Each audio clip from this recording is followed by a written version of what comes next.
Hi,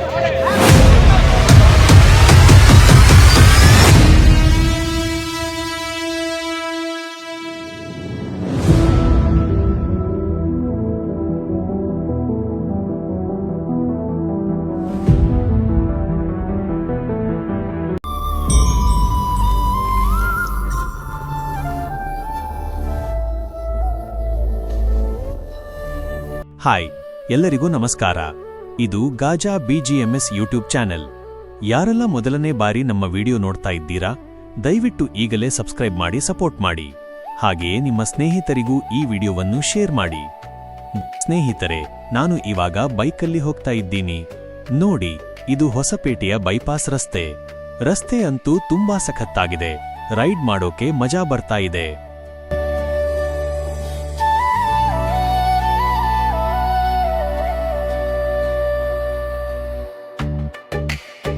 ಇಲ್ಲಿ ನೋಡಿ, ರಸ್ತೆ ಪಕ್ಕದಲ್ಲೇ ಡ್ಯಾಮ್ ನೀರು ನಿಂತಿದೆ. ಎಷ್ಟು ವಿಶಾಲವಾಗಿ ಶಾಂತವಾಗಿ ಕಾಣ್ತಾ ಇದೆ ಅಲ್ವಾ? ಈ ನೀಲಿ ನೀರನ್ನು ನೋಡ್ತಾ ಇದ್ರೆ ಮನಸ್ಸಿಗೆ ಒಂಥರ ನೆಮ್ಮದಿ ಸಿಗುತ್ತೆ. ಪ್ರಕೃತಿ ಸೌಂದರ್ಯ ಅಂದ್ರೆ ಇದೇ ಅನ್ಸುತ್ತೆ. ಮುಂದೆ ಹೋದ್ರೆ ಈ ರಸ್ತೆಯಲ್ಲಿ ಒಂದು ಅದ್ಭುತವಾದ ಸುರಂಗ ಟನಲ್ ಮಾಡಿದ್ದಾರೆ. ಈ ಸುರಂಗದ ಒಳಗಡೆ ಹೋಗುವ ಅನುಭವವೇ ಬೇರೆ. ಲೈಟ್ಸ್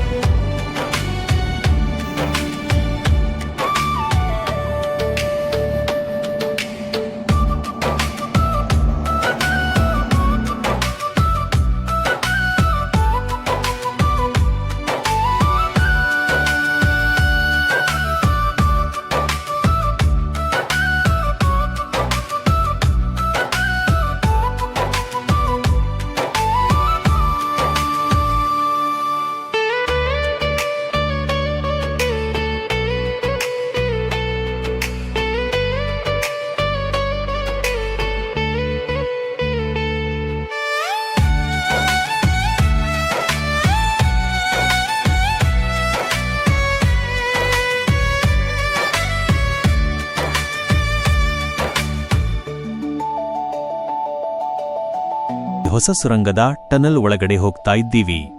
ಈ ಸುರಂಗದ ಆ ಕನ್ಸ್ಟ್ರಕ್ಷನ್ ಮತ್ತೆ ಒಳಗಡೆ ಇರೋ ಆ ಲೈಟ್ಸ್ ನೋಡಿದ್ರೆ ನಮಗೇನೋ ಒಂಥರ ಹೊಸ ಪ್ರಪಂಚಕ್ಕೆ ಹೋಗ್ತಾ ಇರೋ ಫೀಲ್ ಆಗುತ್ತೆ. ಸಖತ್ ಎಕ್ಸ್ಪೀರಿಯನ್ಸ್ ಇದು.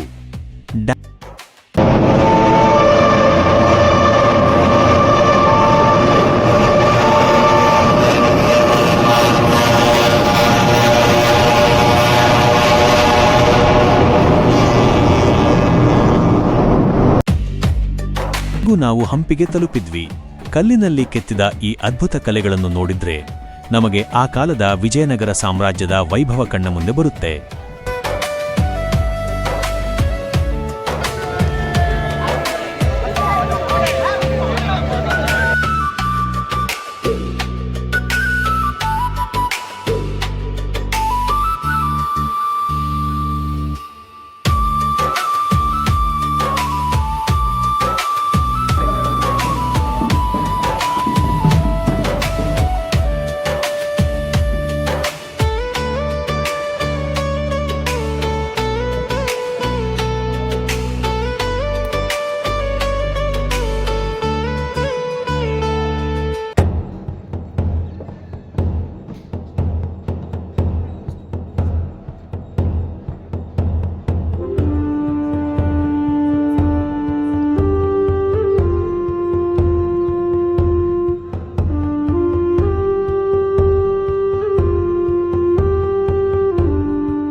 ಹಾಯ್, ಹಲೋ, ಎಲ್ಲರಿಗೂ ನಮಸ್ಕಾರ. ಇದು ಗಜಾ BGMS. ನಾನು ಇವತ್ತು ಹಂಪೆಗೆ ಬಂದಿದ್ದೀವಿ. ಸೊ ಇಲ್ಲಿ ಬರ್ಬೇಕಂತ ತುಂಬ ದಿವಸದಿಂದ ಒಂದು ಆಸೆ ಅಂತ ಇತ್ತು. ಹೌದು, ಇವತ್ತು ಕಾಲ ಕೂಡಿ ಬಂದಿದೆ. ಸೊ ಹಾಗಾಗಿ ಹಂಪೆಯಲ್ಲಿ ಏನೇನಿದೆ ಅಂತ ನಮ್ಮ ಕೈಲಿ ಆದಷ್ಟು ನಮ್ಮ ವಿಡಿಯೋದಲ್ಲಿ ನಿಮಗೆ ತೋರಿಸ್ತೀವಿ. ನಮ್ಮ ವಿಡಿಯೋನ ಫಸ್ಟ್ ಟೈಮ್ ನೋಡ್ತಾ ಇದ್ರೆ ಲೈಕ್ ಮಾಡ್ಕೊಳ್ಳಿ, ಶೇರ್ ಮಾಡಿ. ವಿಶೇಷ ಏನಪ್ಪ ಅಂತಂದರೆ, ಓಕಳಿ ಹಬ್ಬ ಒಂದು ವಿಶೇಷ ಅಂತಲೇ ಹೇಳ್ಬೋದು. ಯಾಕಂದರೆ ಅಷ್ಟೊಂದು ಚೆನ್ನಾಗಿ ಇಲ್ಲಿ ಅದ್ದೂರಿಯಾಗಿ ಮಾಡ್ತಾ ಇದ್ದಾರೆ. ಸೊ ಆ ಒಂದು ದೃಶ್ಯ ನೋಡೋಕ್ಕೆ ತುಂಬಾ ಚೆನ್ನಾಗಿದೆ. ಸೊ ನೀವು ಕೂಡ ಇಲ್ಲಿ ಬಂದು ಎಂಜಾಯ್ ಮಾಡಿ ನಿಮ್ಮ ಫ್ರೆಂಡ್ಸ್ಗಳ ಜೊತೆಗೆ. ಹಾಗೆ ವಿಜಯನಗರದ ಜಿಲ್ಲೆಯ ಈ ಹಂಪೆ ಕಣ್ತುಂಬ ಸೌಂದರ್ಯವನ್ನು ತುಂಬಿಕೊಳ್ಳಿ ಅಂತ ಹೇಳ್ತಾ ಬನ್ನಿ, ನಮ್ಮ ಹಂಪೆ ಹೇಗಿದೆ ಅಂತ ನೋಡ್ಕೊಂಬರೋಣ.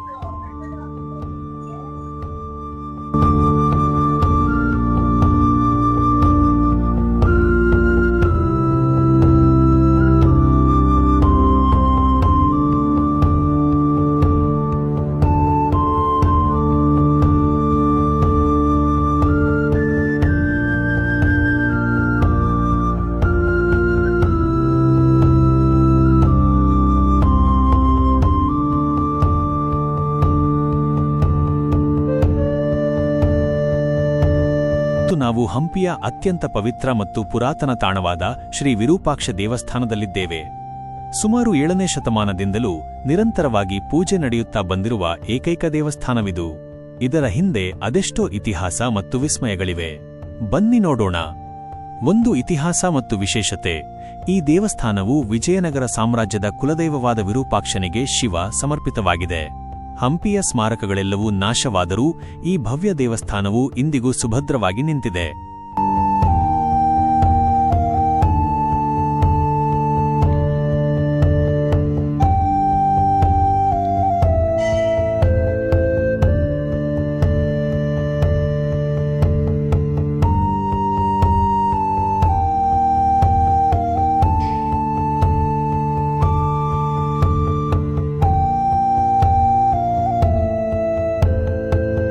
ತುಂಬಾ ದಿನಗಳಿಂದ ನಾವು ಹಂಪಿಗೆ ಬರ್ಬೇಕಂತ ತುಂಬಾ ಆಸೆಯನ್ನ ಇಟ್ಕೊಂಡಿದ್ವಿ. ಸೊ ಇವತ್ತು ನೆರವೇರಿತು. ಹಾಗೆ ನಾವು ಇಲ್ಲಿ ಒಳಗಡೆ ಬಂದ ತಕ್ಷಣ ಫುಲ್ ಸ್ಟನ್ ಆಗ್ಬಿಟ್ವಿ. ಆ ತರ ಒಂದು ದೃಶ್ಯ ನಮಗೆ ಹೇಳಕ್ಕೆ ಪದಗಳು ಹೇಳಕ್ಕೆ ಸಾಲ್ತಿಲ್ಲ. ಸೊ ಅಷ್ಟೊಂದು ಸಖತ್ತಾಗಿದೆ ಮಾತ್ರ. ಒಳಗಡೆ ದೇವಸ್ಥಾನ ಮಾತ್ರ ನಮ್ಮ ನಾವೇನ ಇಲ್ಲಿ ಬಂದಿದ್ದೇವೆ ಕನಸ ಅನ್ನೋ ತರ ಫೀಲ್ ಆಗ್ತಿದೆ ನನಗೆ. ಸೊ ಹಾಗೆ ನೋಡ್ತಾ ಹೋದ್ರೆ ಇಲ್ಲಿ ಶ್ರೀ ಪಾತಾಳೇಶ್ವರ ಅಂತಂದು ಒಂದು ಟೆಂಪಲ್ ಹೊರಗಡೆ ಗವಿ ತರ ಮಾಡಿದಾರೆ. ಒಳಗಡೆ ಅಂತೂ ಸಖತ್ತಾಗಿದೆ. ಸೊ ಆ ಕಾಲದಲ್ಲಿ ಯಾವ ತರ ಒಂದು ಮಾಡಿರ್ಬೋದು. ಮೈ ಒಂಥರ ಜುಮ್ ಅನ್ನುತ್ತೆ. ನೋಡೋಣ, ಟ್ರೈ ಮಾಡೋಣ ಒಳಗಡೆ ಹೋಗಕ್ಕೆ. ಮಹಾಶಿವ ಇದ್ದಾರೆ ಒಳಗಡೆ.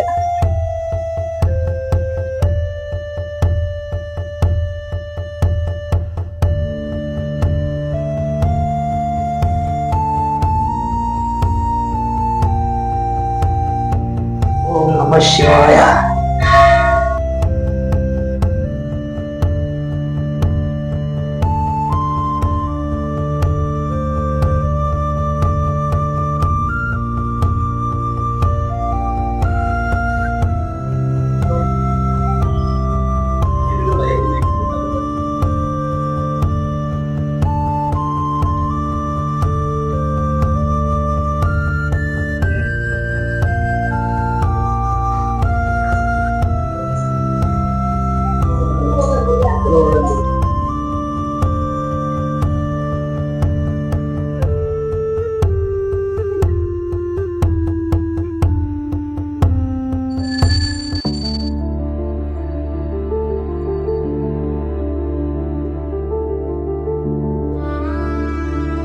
ಹಂಗೆ ಸ್ವಲ್ಪ ಒಳಗಡೆ ಬಂದ್ರೆ ಇಲ್ಲಿ ಶ್ರೀ ಶಾರದಾ ದೇವಿ ಅನ್ನೋ ಟೆಂಪಲ್ ಇದೆ. ಸೊ ಹೋಗಿ ನೋಡ್ಕೊಂಡ್ ಬರೋಣ ಬನ್ನಿ.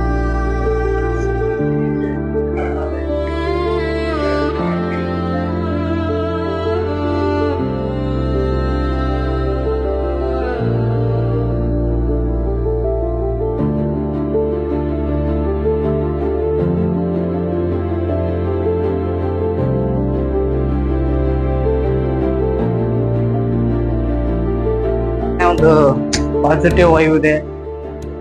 ನನಗಂತೂ ಒಂದು ಏನ್ ಹೇಳ್ಬೇಕು ಏನ್ ಬಿಡ್ಬೇಕು ಅಂತ ಆಗ್ತಿದ್ದಲ್ಲ, ಅಷ್ಟೊಂದು ಸಖತ್ತಾಗಿದೆ ದೇವಸ್ಥಾನ.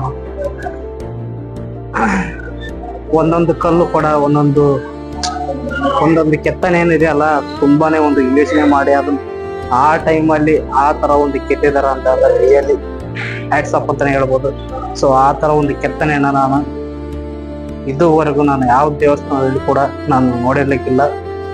ಸೊ ಇದ ಫಸ್ಟ್ ಟೈಮ್ ನಾನು ಈ ತರ ಒಂದು, ಅಂದ್ರೆ ನಾನು ಸುಮಾರು ಹರಿಹರೇಶ್ವರ ಮತ್ತೆ ಈ ತರ ಎಲ್ಲ ದೇವಸ್ಥಾನಗಳಲ್ಲಿ ಇಂದಿನ ವಿಡಿಯೋದಲ್ಲಿ ನಾನು ತೋರಿಸಿದ್ವಿ. ಸೊ ಆ ದೇವಸ್ಥಾನಕ್ಕಿಂತ ಸೊ ಇಲ್ಲಿ ನನಗೆ ಅನಿಸ್ತಾ ಇರೋದು ಏನಂತಂದ್ರೆ, ಇಷ್ಟು ಒಂದು ಕೆತ್ತನೆನ ಮತ್ತೆ ಇಷ್ಟು ಡಿಸೈನ್ ಕಲ್ಲಲ್ಲಿ ಈ ತರ ಡಿಸೈನ್ ಮಾಡೋದಾಗಿರ್ಲಿ, ಆ ತರ ಒಂದು ಮಾತುಗಳೇ ಬರ್ತಲ್ಲ, ಅಷ್ಟೊಂದು ಸಖತ್ತಾಗಿ ಮಾತ್ರ ಡಿಸೈನ್ ಮಾಡಿದ್ದಾರೆ. ಈ ಟೈಮ್ನಾಗ ಏನಾರು ನಾವು ಯಾರಿಗೋ ಕೊಟ್ಟು ಎಷ್ಟೇ ದುಡ್ಡು ಕೊಟ್ಟು ನಾವು ಡಿಸೈನ್ ಮಾಡಿಸ್ಬೇಕು ಅಂತಂದ್ರೂ ಅದು ಈ ತರ ಒಂದು ಪರ್ಫೆಕ್ಟ್ ಆಗಿ ಬರೋದಕ್ಕೆ ಚಾನ್ಸೇ ಇಲ್ಲ. ಸೊ ನೋಡಿ ನೀವು.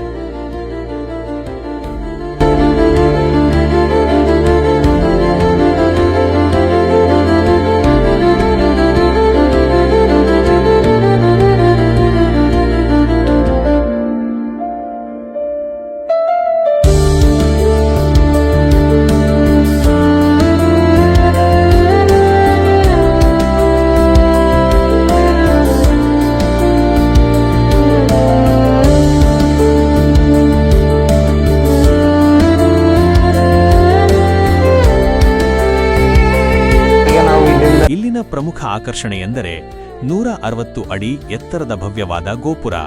ಇದನ್ನು ಬಿಸ್ತಪ್ಪಯ್ಯ ಗೋಪುರ ಎಂದು ಕರೆಯುತ್ತಾರೆ. ಗೋಪುರದ ತಲೆಕೆಳಗಾದ ನೆರಳು ಇನ್ವರ್ಟೆಡ್ ಶ್ಯಾಡೋ.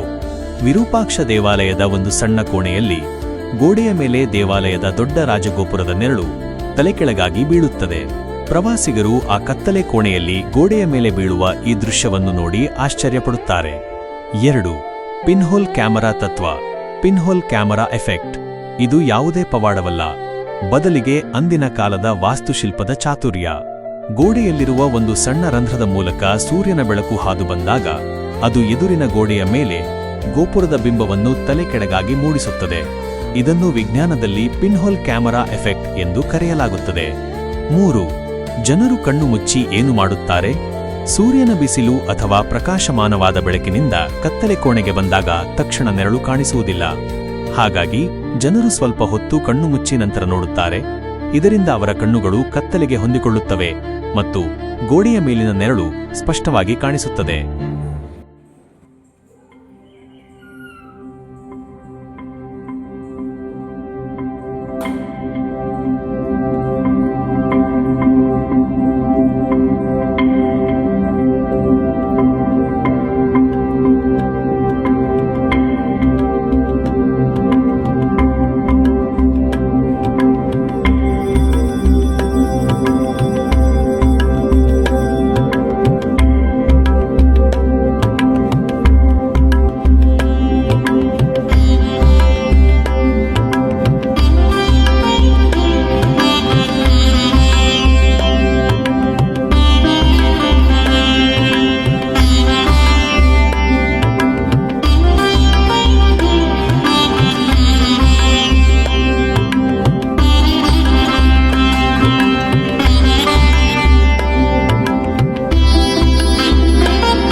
ವಿರೂಪಾಕ್ಷ ಸ್ವಾಮಿಯವರ ಟೆಂಪಲ್ಗೆ ಬಂದಿದ್ದೀವಿ. ಟೆಂಪಲ್ ಹೇಗಿದೆ ಅಂತ ಬನ್ನಿ ತೋರಿಸ್ತೀನಿ.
ಕಂಬಗಳಿಗೂ ಇದೇ ಥರ ಮಾಡ್ತಾ ಇದ್ದೀನಿ,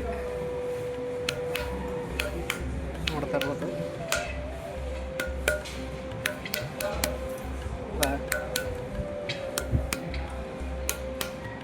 ಈ ಥರ ಆಗಿನ ಕಾಲದಲ್ಲಿ ಈ ಥರ ಬಾರಿಸ್ತಿದ್ರು ಅಂತ ಅನಿಸುತ್ತೆ ನನಗೆ ಅನ್ಸೋಮಟ್ಟಿಗೆ. ಸೊ ಇದು ಆವಾಗ ಆ ಥರ ಬಾರಿಸ್ತಿದ್ರು, ಬಟ್ ಆ ಥರ ಡಿಸೈನ್ ಏನು ನನಗೆ ಅದು ಅಷ್ಟೊಂದು ಸರಿಯಾಗಿ ಗೊತ್ತಿಲ್ಲ. ಸೊ ನನಗೆ ಗೊತ್ತಿರೋ ಅಷ್ಟು ನಾನು ಎಕ್ಸ್ಪ್ಲೋರ್ ಮಾಡ್ತೀನಿ. ಓಕೆ, ಮತ್ತು ಈಗ ಮುಂದ್ಗಡೆ ಫ್ರಂಟಲ್ಲಿ ಹೇಗೆ ಕಾಣಿಸ್ತಿದೆ ಅಂತ ನಿಮಗೆ ತೋರಿಸ್ತೀನಿ ನೋಡಿ.